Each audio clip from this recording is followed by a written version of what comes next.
I try to get to submission at all times. I think that's should always be the number one goal of jiu-jitsu. I think people lose sight of that sometimes. And obviously being on a submission hunter, a submission only card, like that's what you got to do to get paid. So I like that style. I like that rule set because it pushes people to like really push for the submission.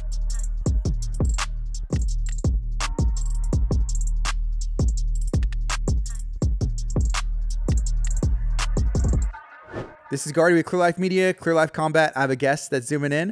I'm going to let them introduce themselves. We're going to find out everything that she has going on. Hey, how's it going? Hey, how's it going? So my name is Elsa Cardenas. I have Submission 100 Pro match coming up this weekend already. Came at me so fast. I'm a brown belt out of Brownsville, Texas, and I've been training for maybe about 12 years, I think, this year. In Brownsville, where do you train down there? Well, actually, the gym that I train at is in Los Fresnos, but it's all kind of the same. It's like 10 minutes apart, right? Los Fresnos in Primetime headquarters. Okay, yeah, Primetime headquarters. You know, Isaac, he came and competed. I Actually, was he gonna was say here. Isaac is pretty out there, like so everybody should kind of know Yeah, who he is. he fought on that Fury card in Louisiana, but he happened to be in Houston the week before, and so he came up to our studio and we did some media and stuff. And then he Oh, went out nice. there and fought Melvin Gillard, who's a legend in UFC and won and all that stuff. He has a great story as well. But now we want to get into your story. So, how long you been training and why'd you start? Like I said, I think this November is gonna be 12 years, and the way I started was really kind of a happy accident. I was in college, my first year of college, and I was getting into working out and whatever. So I started going to the recreation center there at the university, and I didn't know what I was doing, obviously. So I was in the second story looking down at a multi-purpose room, and I saw two guys, to my knowledge, what was they were wrestling, right? And I was like, oh, okay, cool, you know? And one of them saw me and he called me down, and I was like, sure, why not? I turned to my friend and I was like, sure, let's go. And we went down, they showed us a couple moves, and I was like, this is pretty interesting. And I went home and I Googled like where can I find out about this stuff? And I went to the first place that popped up, and that's all she wrote, you know? Yeah, I mean that's pretty cool. Do you still keep in contact or even know who those guys are? I have no idea who they are actually. Like I never caught their name, like nothing, nothing. I wish them well. I hope they're doing great in life. That's awesome.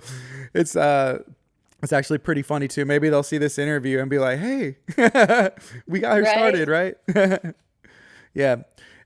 So tell me about Submission Hunter Pro. Have you competed for them before? I think you were supposed to compete last event. Some things happened. The match fell out. What's it like working with them? So I've actually been competing for Submission Hunter Pro since it was Texas Submission Hunter Pro. This is a long time ago.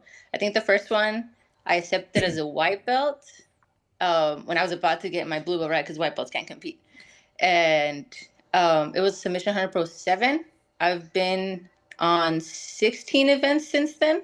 I want to say this is my 16th. And Eric Garcia, he was just godsend because he believed in me since the very beginning. He gave me a shot, and um, he offered to sponsor me since I was a blue belt. So for tournaments and competitions and stuff like that, he would sponsor me. And to this day, he's still one of my main sponsors. So I owe him absolutely everything from the very beginning of my career to now. Like he's always been there for me. He's always putting me on the cards and giving me a shot. So Eric Garcia, you're the man. So there's, I think this is Submission Hunter Pro 99, and this will be your 16th event. And I mean, like your match fell off the last time. It really should even be more. So there's a big chunk. You say pretty busy. That's a big percentage of you competing even on sub hunter only. Yes, yeah. So I try to do. I kind of stopped doing IBJS for a while. I moved on to ADCCs like, since the Nogi craze came along, right? And yeah, all my Submission Hunter Pro matches lately have been Nogi. The last match that fell through was supposed to be Gi. Um, I don't know why, like I just like, yeah, I'll throw the pajamas back on, whatever.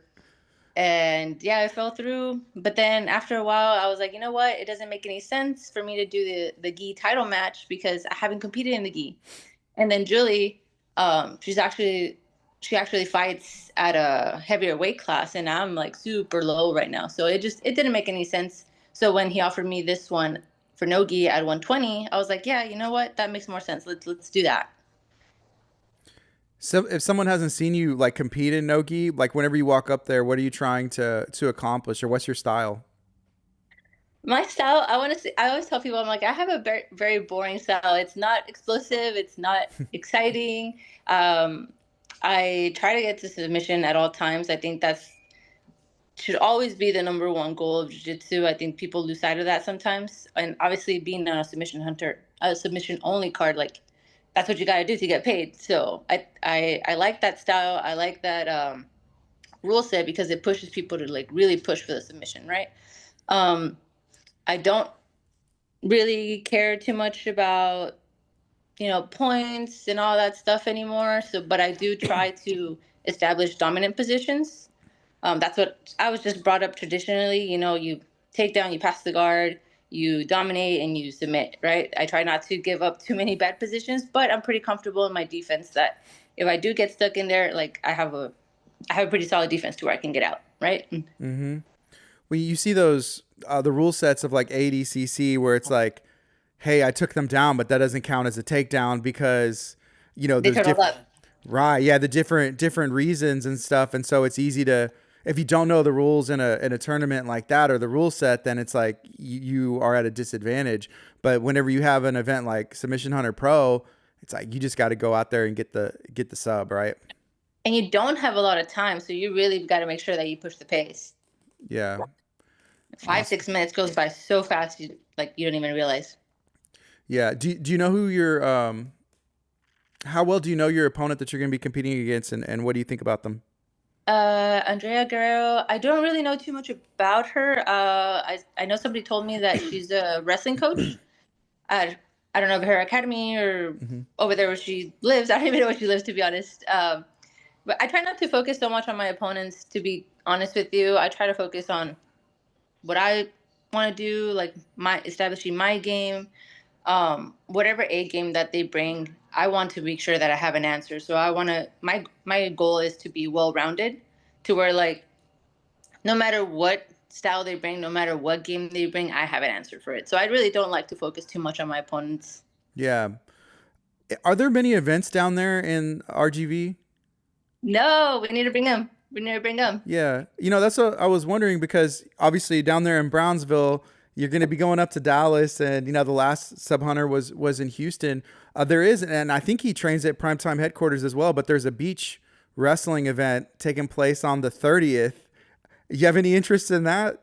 No, no, no. But actually, my best friend is the one that's running it, Naiko Asimao. Yeah, Nakoa. I had a chance to talk to him before a sub hunter title match that he had, and I saw that. I was like, dude, I love that. I love that there's going to be a beach wrestling event, and over here in the Houston area, we have Galveston. Y'all have beautiful beaches down, down that way as well. But I just thought it was really cool that that's even happening. Yeah, I think that's the first beach wrestling event like anywhere really in this area. And yeah, I'm so glad my best friend is the one running it. He's doing a great job promoting it. Man, he really is, and I had messaged on there. I left a comment. I was like, man, how can people watch? Because being in this space with broadcasting and video, I always want to be able to see what's out there. And if it isn't being broadcast, I'm like, man, hey, how can we help? So I really hope that it's being captured, especially with it being the first one, because you'll always have that to go back on. And it's just a cool idea, especially like on the beach. It's like a beautiful backdrop. It's kind of like a cheat code whenever you're making content and it's on the That's beach. why, like, and I always tell people, I'm like, if you're bringing events, I suggest go to the island, man. Like, people go compete and they make a day out of it, so you get more people that want to do it. Yeah. What are some goals that you have, after Sub Hunter? When it comes to your jiu-jitsu and I guess maybe even just life in general. So I guess I'm gonna disclose it. One of the main goals that me and my coach, my husband, we have right now is to open our own academy. Um, we're projecting maybe early, early next year. So we're really kind of like getting the ball rolling on that. So after this Submission Hunter Pro, I want to do the event. 100 to close off the year, and then just really just sit down and get everything ready to go and open our own place. Yeah, what are the not the thoughts, but I guess even the emotions behind that? Because opening a new business is exciting. Sometimes there's different, it can also be scary. But I mean, what's the overall feeling and goal for the academy? It's so funny you asked that because I was telling him just the other day.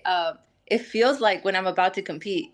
Like that's the best way I can describe it. Like I'm nervous, but I'm excited. It's scary, but I know that once you make the jump, like it's gonna be great. Like you're gonna be, oh, let's do it again. Let's keep going. Yeah, it's like a new, it's like a new baby. It's like a Yes. baby, like a brand new business and stuff. So man, that's awesome. Let's talk about your name on Instagram. If somebody doesn't know what it is, tell us what it is, and then I guess the idea behind that. I like it. So it's Frozen Jitsu. And if you can find me on Instagram, go ahead and follow. The funny story is that a professor I had previously, he when I first joined the academy, he was like, "What's your name?" And I was like, "Elsa." And the movie Frozen had just come out on Disney. I actually hadn't watched it, and he was like, "Oh, like Frozen," and I was like, "Yeah, yeah, I guess so. Like, the princess's name is Elsa, whatever." And so I just carried on. He started calling me Frozen. Then all my teammates started calling me Frozen. Then everybody I knew, they were like, "Oh yeah, you're the Frozen chick." So I was like, you know what? I guess I'm just gonna carry it on. And I hadn't even seen the movie, right? So when I saw it, I was like, "Oh, okay, okay, I get it. I get all the jokes now." It's a great movie. Frozen I is don't know. is a great movie. I'm more of a vintage Disney kind of chick, but it was good. It was good. Yeah, I have kids, and the amount of times that movie was on at the house, I lost count. But I could see how that could maybe be annoying, but then also just like embrace it and be like, you know what, let's just wear it, let's go, right? I think he did ask me at one point. He's like, "Do you not like me calling you Frozen?" And I was like, "No, go for it." I was like, "I don't think I get to choose my nickname anyways, so go for it." Yeah. Is that what whenever you get announced, do you have that like a nickname or a competitor name or no? Actually, no, I don't think they've ever said it while I was walking out, and that's fine. What about your walkout music? Do you incorporate that as well? Frozen has some bangers, all of them. Imagine walking out to How to Build a Snowman. Do you want to build a snowman or Let It Go? Oh my gosh! You know Please, what? please do that. Maybe I should embrace it fully and just walk out to Let It Go. Maybe I should just make a whole character out of it and come out dressed as Elsa or something. You But get no, actually, my walkout music, I've changed it over the years. It used to be Bad Reputation by Joan Jett, but then everybody would be like, "Oh, Ronda Rousey uses that," and I'm like, "Ah, okay, fine, I'll switch it up." what are you using right now, or what are you thinking for this next event? So I'm very proud Mexican, right? So I use Santa Fe Clan, and that is very near and dear to my heart. I always love to represent Mexico everywhere I go. That's awesome. I love it. Um, I know you had mentioned whenever you started training, um, you were working out, you were into fitness and stuff, but I'm guessing that means that nobody else in your family had trained jujitsu as well. I guess two questions: do they train now, and then what do they think about all of this? No, nobody trains. Nobody in my family. Actually, jiu-jitsu is just not heard of in Mexican culture, right? And like, it's not even wrestling, really. And at first, my family had a hard time kind of getting into the idea of me wrestling sweaty people for fun, and like aiming to hurt them, and then them aiming to hurting me. My dad had the biggest issue with it because especially after my first tournament, I got one of my elbows dislocated. So after that, my dad was like, "Nope, nope. Like I don't want to watch this. I don't want to know anything about it." I think 12 years later, he's kind of warming up to the idea now, but I'm sure he still worries. Yeah.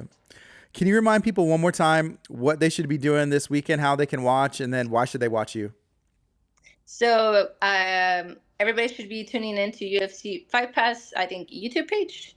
Yeah, it's not the paid version. It's the YouTube page to watch Submission Hunter Pro 99. And you should watch me because I'm gonna be hunting for that submission. I'm gonna do my best. I'm gonna try my best to throw some new things out there, but you never know. Sometimes I stick to A game, but we'll see. We'll see what happens. I always like to keep them guessing. Is there anything else you'd like to share? Just overall gratefulness for you guys for letting me be on here. Um, Thank you to my coach and the love of my life, Jesus Gutierrez, all my teammates at Primetime Headquarters, at Empire, Duran Brothers over here. It's a collective, it takes a village to really build up an athlete. And I like to take little things from everywhere. Like my teammates are the ones that inspire me the most. And yeah, just thank you to everybody, my whole village. Awesome. Oh, and of course, Eric Garcia. Eric Garcia. I cannot ever say thank you without mentioning his name. Awesome. Well, thank you for making time today, and I'm glad we were able to make this happen. I'm excited for your match in Sub Hunter this weekend as well. Awesome. Yeah, thank you guys for having me. This is Gardy with Clear Life Media, Clear Life Combat. Y'all be blessed.